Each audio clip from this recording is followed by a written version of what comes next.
Dios los bendiga, muy buenas noches aquí para nosotros, o buenos días, buenas noches, buenas tardes o buenas noches para cuando sea que vea o escuche esta enseñanza. Hoy el título de la enseñanza de hoy es Dios comenzó su obra y la completará. Vamos a comenzar por favor en Primera de Juan, capítulo 2. Hasta ahora estuvimos estudiando que Dios está en Cristo en uno, si es que uno es salvo. Asimismo, también estudiamos que la palabra griega en, ¿se acuerdan? En significa estar o permanecer dentro con la idea primaria de descanso y continuidad. Esta es la permanencia con la que el Espíritu de Dios está dentro del Hijo.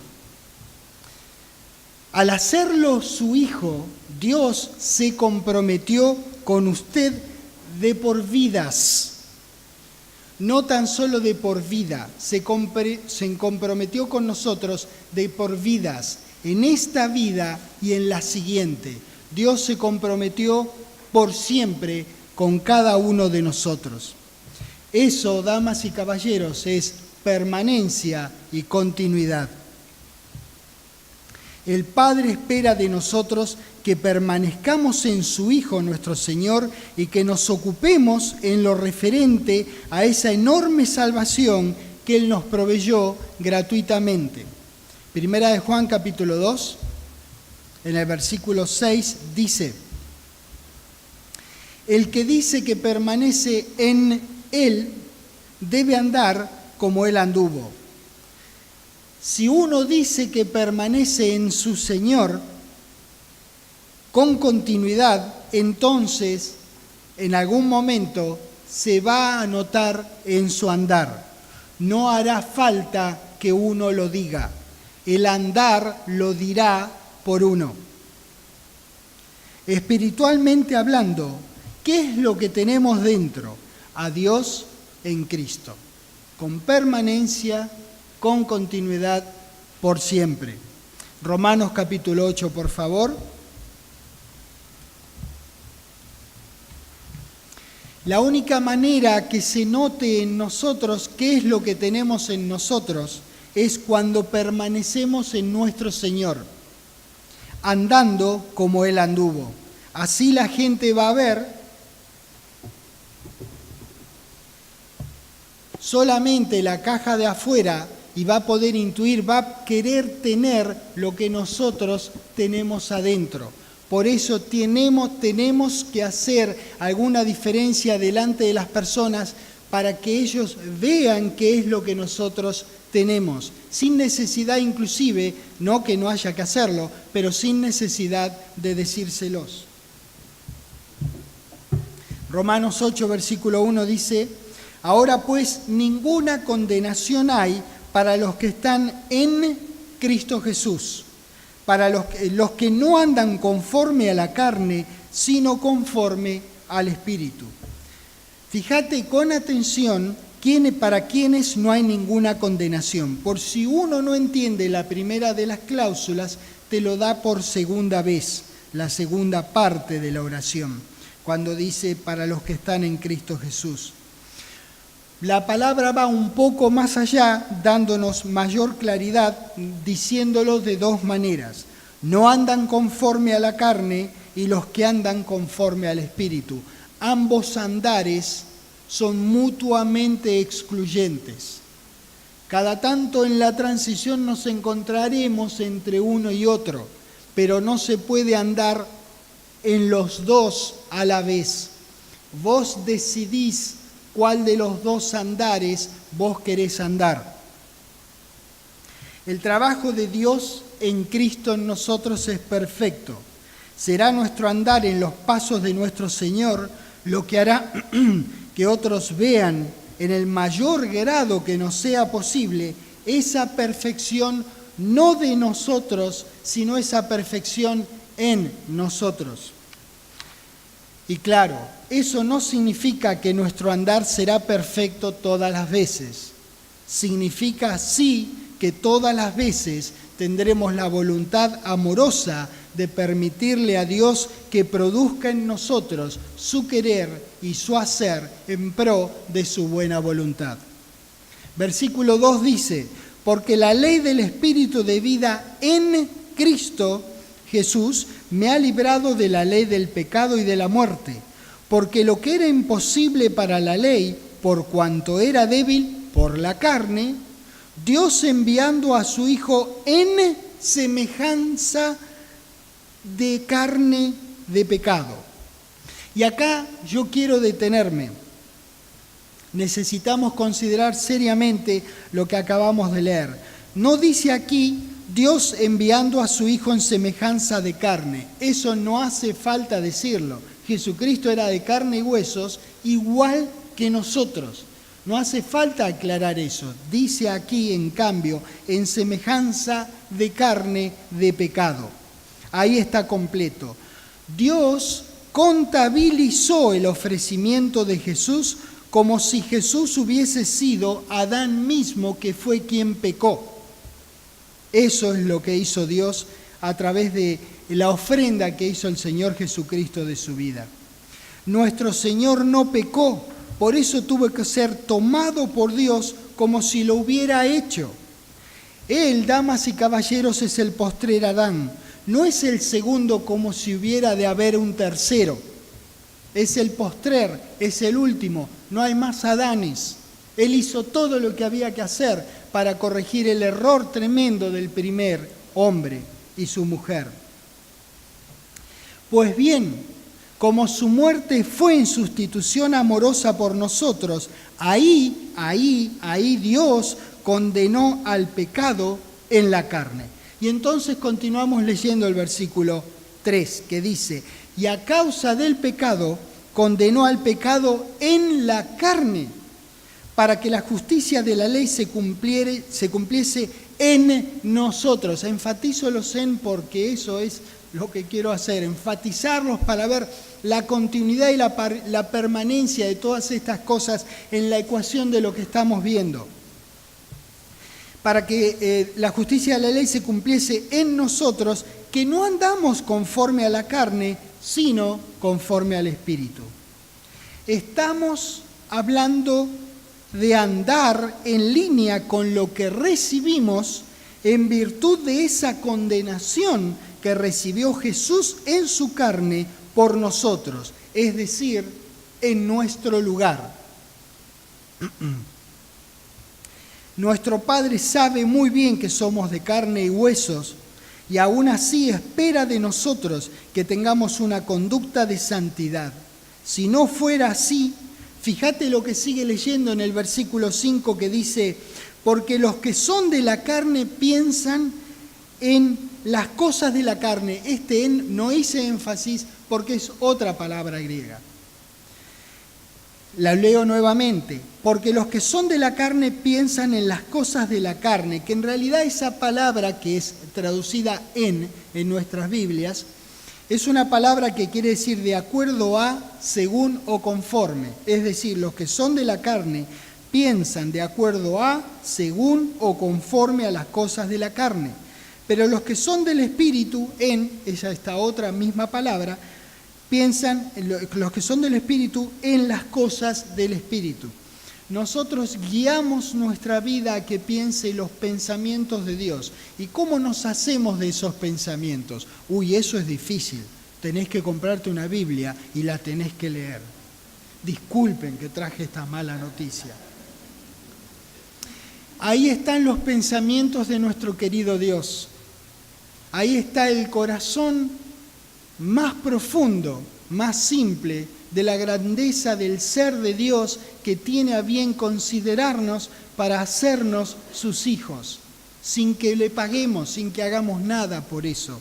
Entonces espera algún grado de reciprocidad de nuestra parte. Versículo 6. ¿Por qué dará estas buenas recomendaciones? Porque si son recomendaciones, sugerencias o mandamientos, son buenas porque todo lo que viene de Dios ya hemos visto, que es bueno, agradable y perfecto.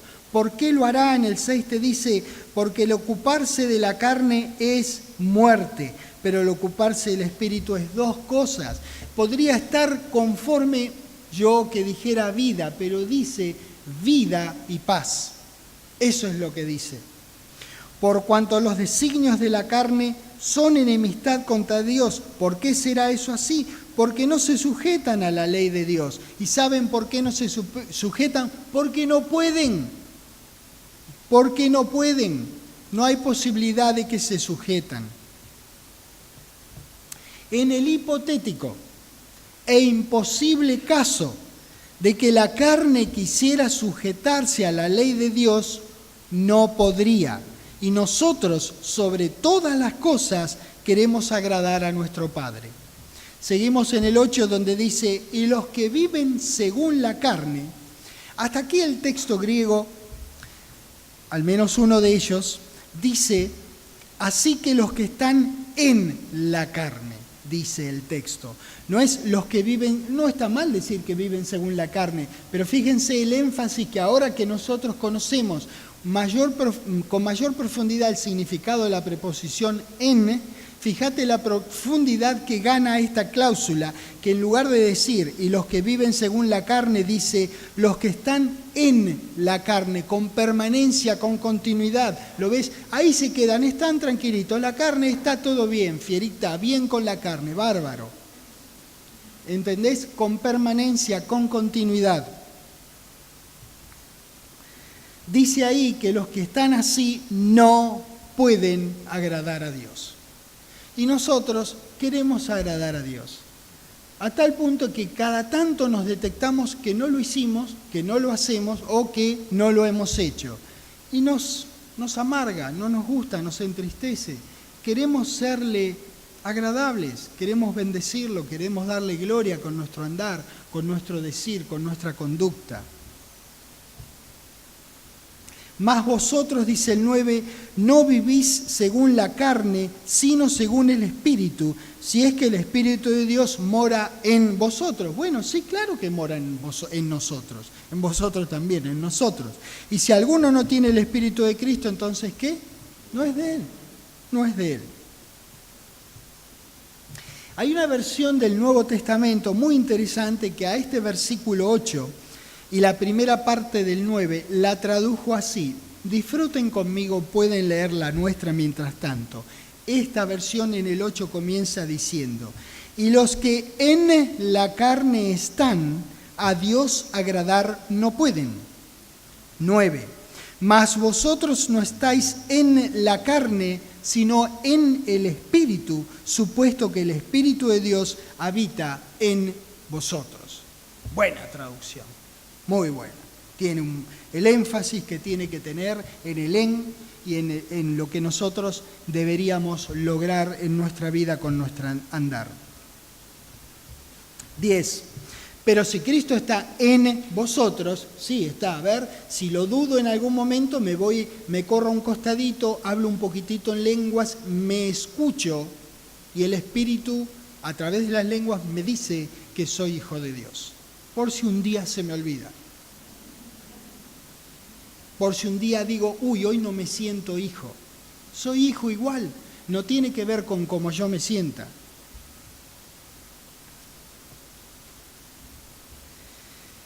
Pero si Cristo está en vosotros, y sí lo está, el cuerpo en verdad está muerto a causa del pecado, pero hay algo muy bueno acá, más el Espíritu vive a causa de la justicia. Así que a los ojos de Dios lo carnal está morido, muertucho, mortadela. A los ojos de Dios somos nosotros que a veces dudamos. Él no duda. A los ojos de Dios la carne está, lo carnal está muerto a causa del pecado. Él nos ve a nosotros y ve su trabajo en nosotros. Por eso nos ayuda con su palabra, nos ayuda a Él directamente y nos ayuda a su Hijo, nuestro Redentor y Salvador, a andar de una manera que esté en línea con lo que Él hizo por nosotros y en nosotros. 11. Y si el espíritu de aquel Mirá lo que dice esto, porque hablábamos hace un rato, o cantábamos hace un rato, del poder de Dios. Dice, y si el espíritu de aquel que levantó de los muertos a Jesús mora en vosotros, el que levantó de los muertos a Cristo Jesús, vivificará también vuestros cuerpos mortales por su espíritu que mora en vosotros. ¿Te das cuenta el poder que te habita? Ese es el poder de Dios que vivificó un cadáver. Mirá que la ciencia ha hecho de todo, pero esto, y lo vivificó al punto, porque otros han sido levantados de los muertos, Lázaro, el hijo de la viuda de Sarepta, y olvidaré algunos más. Entonces, varios han sido levantados de los muertos, pero después, ¡pum!, en algún momento se les ha terminado la vida. Este cadáver del que yo hablo, el de nuestro querido Señor, Dios lo vivificó para vida por siempre. ¿Entendés el poder que te habita? Es Dios en Cristo en vos. Ese espíritu mediante el cual Dios lo vivificó a tu Señor es con el cual te vivificará a vos cuando suene la trompeta. ¡Qué potencia inconmensurable! Pablo estuvo diciéndonos en este registro que nosotros, aún teniendo nuestra naturaleza carnal, tenemos otra superior, en línea con la cual, y por amor a Dios, podemos vivir. Ese Espíritu Santo que recibimos de la mano de la gracia de Dios habita dentro nuestro, está en nosotros con continuidad y permanencia. Justamente ese Espíritu es la nueva vida que tenemos a causa de la justicia que fue ganada en nuestro lugar por nuestro Señor Jesucristo. Nuestra vida de la carne de a poco se va deteriorando, se va terminando. Es muy obvio a lo largo de la vida a medida que transcurren los años. Dios considera muerta a esa vieja naturaleza y viva a la que Él nos provee. Filipenses capítulo 2.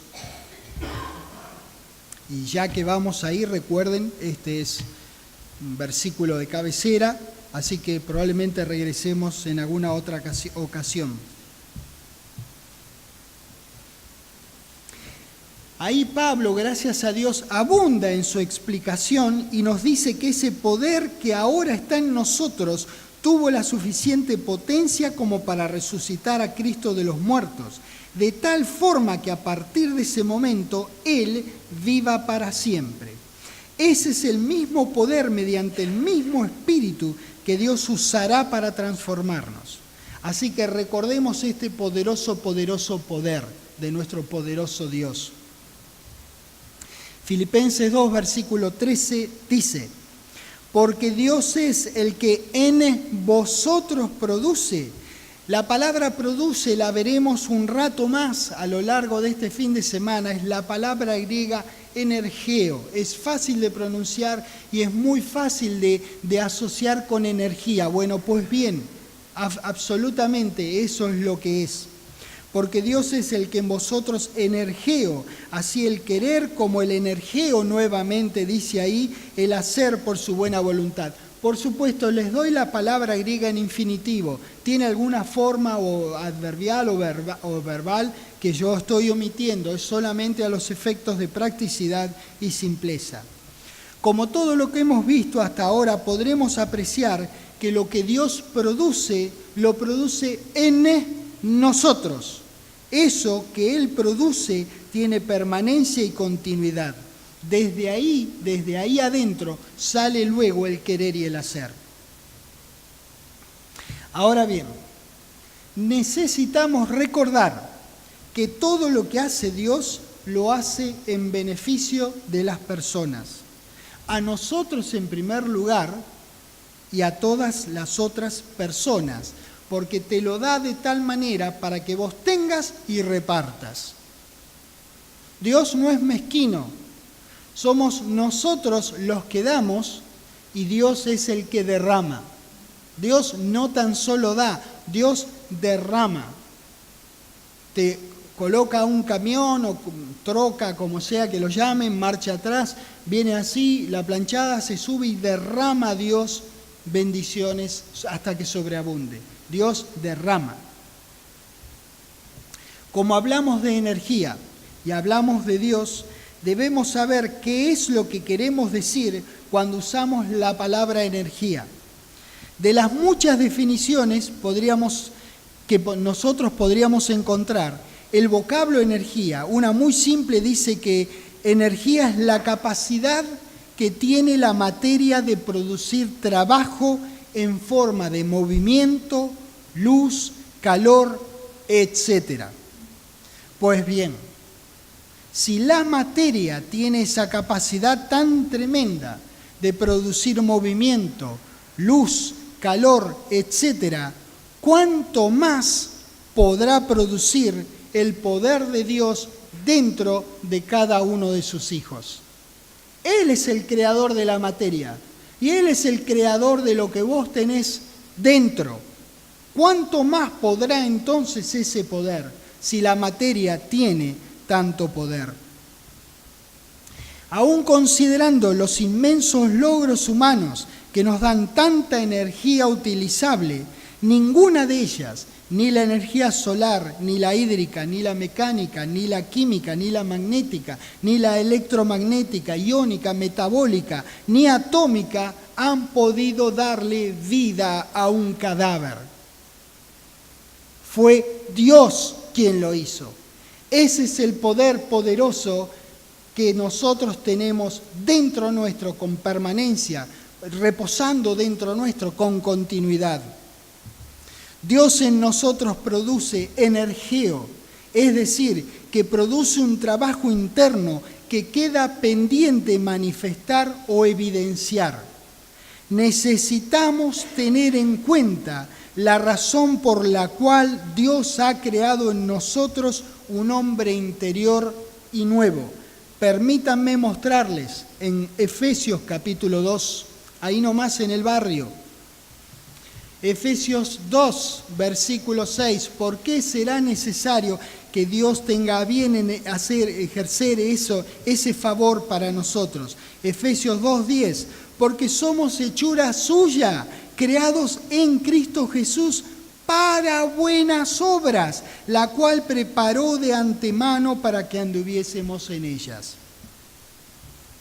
Lo que uno comenzó siendo, es decir, un ser humano de cuerpo y alma, es hechura de papá y de mamá. Ellos amorosamente lo hicieron a uno. Y miren qué buen trabajo. Entonces, si papá y mamá pueden juntarse y hacer algo que antes no estaba y ahora está y tanto bendice sus vidas, ¿cuánto más podrá ser nuestro querido Padre Celestial?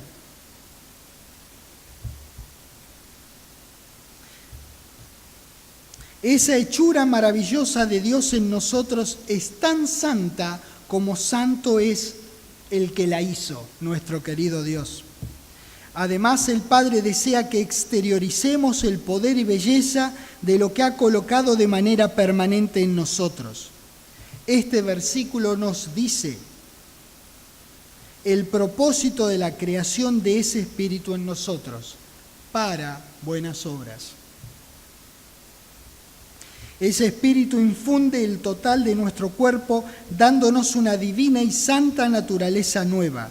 Una vez que hace eso, Él produce el deseo de hacer su voluntad, si es que cuenta con la nuestra, con nuestra voluntad. Recuerden, Dios no atropella. Te invita y te vuelve a invitar. Y después de tu negación número 1.753.327, Él te vuelve a invitar una vez más. porque quiere nuestro bien. Él quiere producir en vos su voluntad y que vos lo asistas a Él a producir su voluntad aquí sobre la tierra. Nos necesita, no como nosotros lo necesitamos a Él, pero Él nos necesita para llevar adelante, para producir su buena voluntad. Filipenses capítulo 1.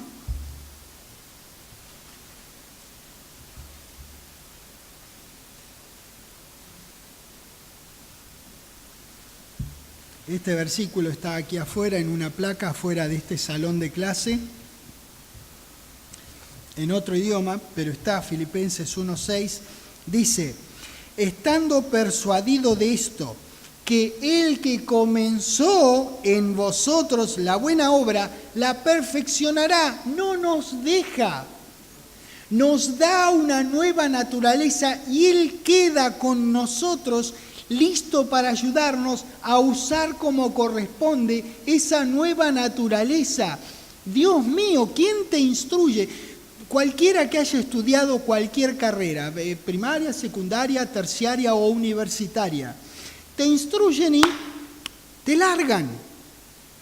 Acá nuestro querido Dios, algo tan impresionante que Él da, Cristo en nosotros, no huye, se queda con nosotros y nos ayuda a poder andar en santidad mediante ese Espíritu que nos dio.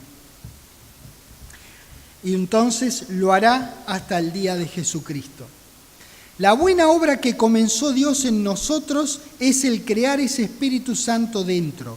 Una vez que lo hizo, no nos abandona. Comienza esa obra y no deja de intervenir mientras le demos lugar.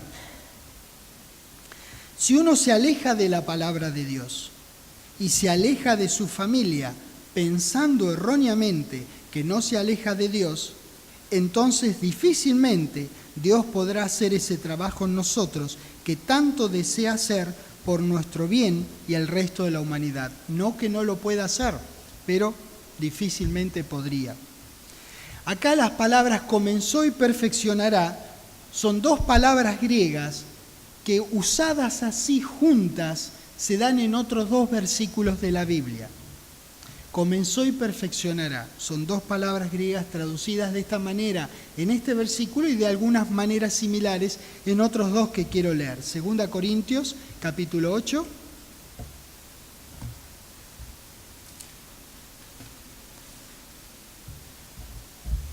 En el versículo 6 dice: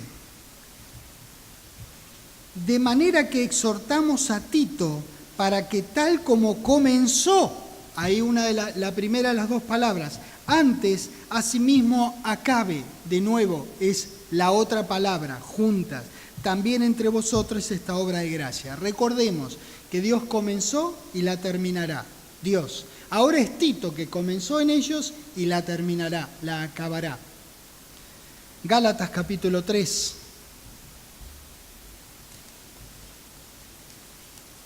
Acá está, Gálatas 3. En el versículo 3 habíamos leído esto en la enseñanza anterior. Dice: tan necios sois, habiendo comenzado la primera de las dos palabras por el Espíritu, ahora vas a acabar la segunda de las dos palabras por la carne. 3 versículos singulares por el uso conjunto de estas dos mismas palabras griegas. Una es referida a la acción de Dios en nosotros. La segunda que leímos es el trabajo de Tito, en quien lógicamente Dios había trabajado, ¿verdad? En quien Dios comenzó la obra en Tito y la terminó hasta que Tito capotó, que ya no pudo seguirlo, ¿ven? Y la va a finalizar cuando Tito sea vivificado. Y luego, a los Gálatas, que habían comenzado y querían perfeccionarse, como ellos querían, los Gálatas, querían perfeccionarse en la carne como si eso fuera posible. Porque la verdad que la carne no puede ser perfeccionada y el espíritu no necesita ser perfeccionado. Gálatas capítulo 5, estamos ahí nomás, una página de distancia, versículo 17. Dice: porque el deseo de la carne es contra el espíritu y el del espíritu es contra la carne. Y estos dos se oponen entre sí, ¿ves? No tienen convivencia, no se llevan bien, no hay negociación entre los dos. No es que, ¿entienden? No se llevan bien, se oponen, listo. Y el del espíritu es contra la carne, y estos dos se oponen entre sí. Pero ¿con qué propósito se oponen? Mirá qué es lo que dice. ¿Para qué no hagáis lo que quisierais? Asume que lo que quisierais es andar en santidad. Es andar con un andar que lo glorifique a Dios y que honre la entrega de nuestro querido Señor Jesucristo. Esa es la razón por la cual se oponen. No quieren nuestro bien. Dios es quien quiere nuestro bien. Nuestro querido Señor Jesucristo es quien quiere nuestro bien y nuestros buenos hermanos en Cristo, nuestros hermanos maravillosos en Cristo que nos ayudan a poder andar cada día mejor en santidad y darle más gloria a nuestro querido Dios. El espíritu y la carne se oponen uno al otro y batallan dentro nuestro con el fin que no hagamos lo que en realidad quienes amamos a Dios queremos hacer, es decir, su voluntad.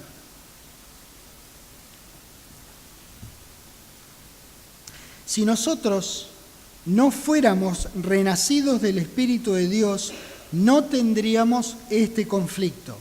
El hombre natural no tiene este conflicto en particular porque no tiene dos naturalezas en franca oposición y batalla. Guarda, no es que con esto debemos llamados afortunados por tener esta batalla, no digo eso, en verdad, pero la razón del conflicto es que tenemos el Espíritu de Dios dentro y batalla con nuestra carne.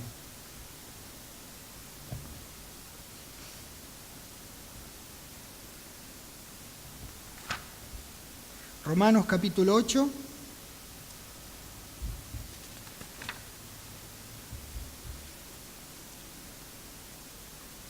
Pero algo muy interesante, acá si son tan amables, regresamos un segundito a Gálatas 5:17. Donde dice, porque esto es, fíjense nada menos, dice, porque el deseo de la carne es contra el espíritu y el del espíritu es contra la carne.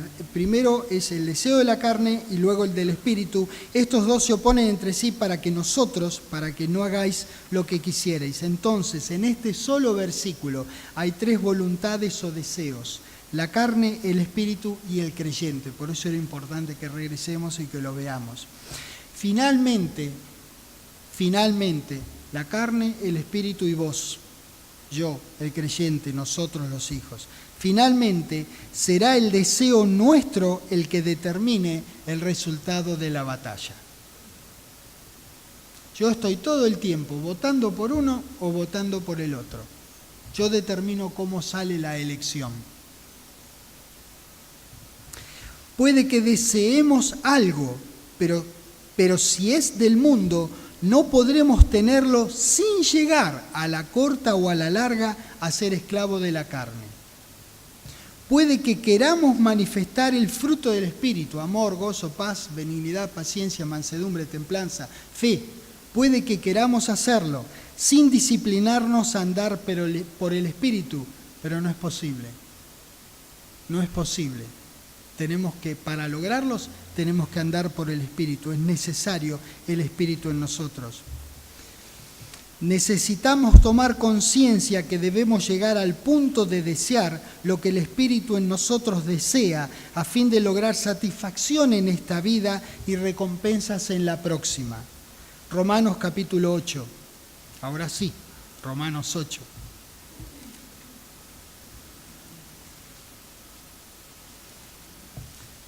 El versículo 29 dice: porque a los que antes conoció, también los predestinó.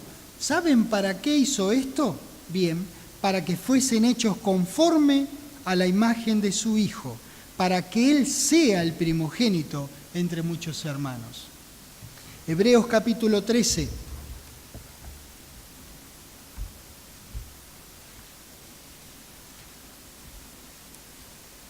Hebreos 13, versículo 20. Dice: y el Dios de paz, que resucitó de los muertos a nuestro Señor Jesucristo, el gran pastor de las ovejas, por la sangre del pacto eterno, os haga aptos en toda buena obra. ¿Para qué? Para que hagáis su voluntad, haciendo Él en vosotros lo que es agradable delante de Él por Jesucristo, al cual sea la gloria por los siglos de los siglos. Amén. ¿Ves? La acción de Dios en nosotros, la acción de Dios en el creyente. Debido a la naturaleza de Adán en nosotros, la que es factible y necesario someter y hacer obedecer, nos oponemos al trabajo interno, grandioso, maravilloso y divino de Dios. Necesitamos desarrollar sensibilidad, respeto y obediencia a los trabajos de Dios en nosotros. Así será que haremos lo que somos energizados a hacer y traeremos la voluntad de Dios sobre la tierra. Para ello es imprescindible el trabajo de Dios y de nuestro Señor en nosotros. Es imprescindible comunión con ellos, mucha oración, mucho estudio y práctica de la palabra y mucha asistencia de nuestros hermanos en Cristo. Filipenses 2, la marca ahí perpetua mientras estemos en esta clase. El versículo 13 dice: porque Dios es quien en vosotros produce así el querer como el hacer por su buena voluntad. Dios es quien produce, activa o energiza nuestro querer y nuestro hacer. Y es muy singular que las palabras produce y hacer derivan de la misma palabra griega, energeo. Por tanto, es Dios quien energiza ambas cosas. Nuestra voluntad es imprescindible para que Dios haga esto en nosotros. Primera de Corintios capítulo 12. Cuando nosotros permitimos que ocurra esta gloriosa maravilla en nuestro interior, ahí es donde se evidencia Dios en Cristo en nosotros en acción, no antes. Quiero que veamos dos versículos aquí en la Primera de Corintios que tiene todo que ver con esto que estamos estudiando, que hablan de Dios energizándonos en el contexto de operar las manifestaciones y también en el contexto de las maneras de servir, las avenidas de servicio dentro de su familia. 1 Corintios 12, versículo 6. Dice: y hay diversidad de operaciones, pero Dios, que energió todas las cosas en todos, es el mismo. ¿Lo ven? Dios es el que lo hace. Versículo 11. Pero todas estas cosas las energió uno y el mismo Espíritu, repartiendo a cada uno en particular como Él quiere. Fíjate la acción de Dios en nosotros, la necesaria acción de Dios en nosotros. Gálatas, capítulo 2.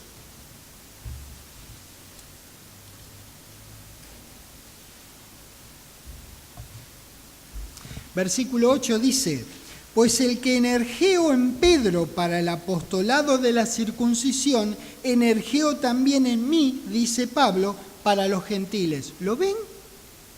Por eso hicieron lo que hicieron. Por eso los logros que tuvieron. Lo mismo puede pasar con nosotros y pasa con nosotros, y lo hemos visto. Capaz que no sabíamos cómo era la formulita y dónde salía todo eso, pero esa es la manera de llevar adelante la voluntad de Dios, de andar realmente en la palabra de Dios. Nosotros tenemos que querer servir al bien común. Si renacimos del Espíritu de Dios, somos miembros de la Iglesia de Cristo, pero eso no quiere decir que uno sea un miembro activo. De uno depende. Dios quiere que uno quiera. Tenemos que permitir que la palabra de Dios nos persuada de que nuestra avenida de servicio, nuestra manera de servir en el lugar donde nos encontremos, en la iglesia donde nos encontremos, es útil y necesaria. Es importante que todos sirvamos. Cada uno tiene una capacidad diferente. No hay ninguna más brillante que otra. Todos nosotros tenemos que servir en aquello que nosotros somos energizados, energeo, a servir. Pero todos nosotros, no solamente el servidor de nuestra iglesia, no solamente el coordinador de la galaxia o el líder de tu congregación, todos nosotros deberíamos servir, porque Dios está deseoso de energizar a cada hijo para que haga lo que sea que Él los llamó a hacer y dé su mejor a la iglesia del cuerpo de Cristo. Todo aquello que hacemos según la voluntad de Dios es diametralmente opuesto a los deseos de nuestro archienemigo, que es decir, el diablo, es decir, el viejo hombre. Quiero decir, opuesto a los deseos del viejo hombre. Nuestro archienemigo ya sabemos quién es. Hacer todo lo que sea en favor de la palabra de Dios y de los deseos de Dios es hacer todo lo opuesto a lo que desearía hacer nuestro viejo hombre. ¿Quedó más claro ahí? Si no la puedo confundir más. Denme unos segundos que yo no tengo ningún drama. Pero la cosa es así. Se oponen entre sí. Nosotros votamos por uno o por el otro.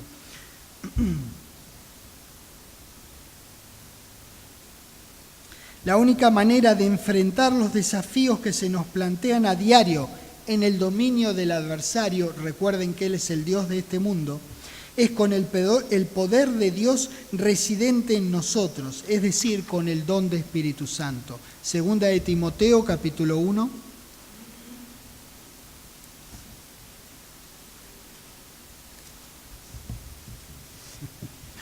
Segunda de Timoteo, capítulo 1, en el versículo 7 dice: porque no nos ha dado Dios espíritu de cobardía, sino de ¿qué? Aunque no hayan llegado, ya lo sabían. De poder, de amor y de dominio propio. Por tanto, no te avergüences de dar testimonio de nuestro Señor, ni de mí, preso suyo, sino participa de las aflicciones por el Evangelio según ¿qué cosa? El poder de Dios. El poder que nos habita es de Dios y está en nosotros, y además es lo que nos asiste a persistir a pesar de las aflicciones. No hay otra manera de emerger victorioso dándole gloria a Dios que no sea mediante aprovechar el recurso de Dios en Cristo en nosotros, el poder desde lo alto. Versículo 9. Quien nos salvó, refiriéndose a Dios, y llamó con llamamiento santo, no conforme a nuestras obras, sino según el propósito suyo y la gracia que nos fue dada en Cristo Jesús antes de los tiempos de los siglos. Pero que ahora ha sido manifestada por la aparición de nuestro Salvador Jesucristo, el cual quitó la muerte y sacó a luz la vida y la inmortalidad por el Evangelio, del cual yo fui constituido predicador, apóstol y maestro de los gentiles, por lo cual asimismo padezco esto, pero no me avergüenzo, porque yo sé a quien he creído y estoy seguro que es poderoso para guardar mi depósito para aquel día, cuando Él va a terminar la obra, cuando la va a perfeccionar del todo, cuando ya no necesitamos ninguna perfección. Dios nos ha llamado a un propósito que excede a nuestro tiempo de vida y que será completado en absoluto al momento del retorno de nuestro querido Señor Jesucristo por nosotros. Mateo 11, por favor. Lo antes que reconozcamos nosotros nuestra absoluta impotencia en esta batalla, será lo antes que reconoceremos la habilidad de Dios en Cristo en nosotros. Tranquilamente podemos recostarnos en el poder de nuestro Señor, que es nuestro jefe, nuestro director, nuestro líder, nuestro guía. Damas y caballeros, nuestro querido Señor Jesucristo es la cabeza del cuerpo de Cristo. Mateo 11, versículo 28, leemos: venid a mí, dice nuestro Señor, todos los que estáis trabajados y cargados, y yo os haré descansar. Llevad mi yugo sobre vosotros y aprended de mí, que soy manso y humilde de corazón, y entonces hallaréis descanso para vuestras almas, porque mi yugo es fácil y ligera mi carga, porque nuestro Señor está enyugado con nuestro Dios. Si nosotros nos enyugamos con nuestro Señor, seremos 3 tirando del carro. Él llevó a cabo, el Señor Jesucristo llevó a cabo los propósitos de Dios, y al igual que hará con nosotros, si nosotros hacemos lo mismo, lo llevó en triunfo en medio de la peor adversidad. Nuestro reconocimiento de la debilidad humana da lugar a que actúe y triunfe el poder divino cuando damos paso a que nuestro Padre o nuestro Señor actúen en la situación.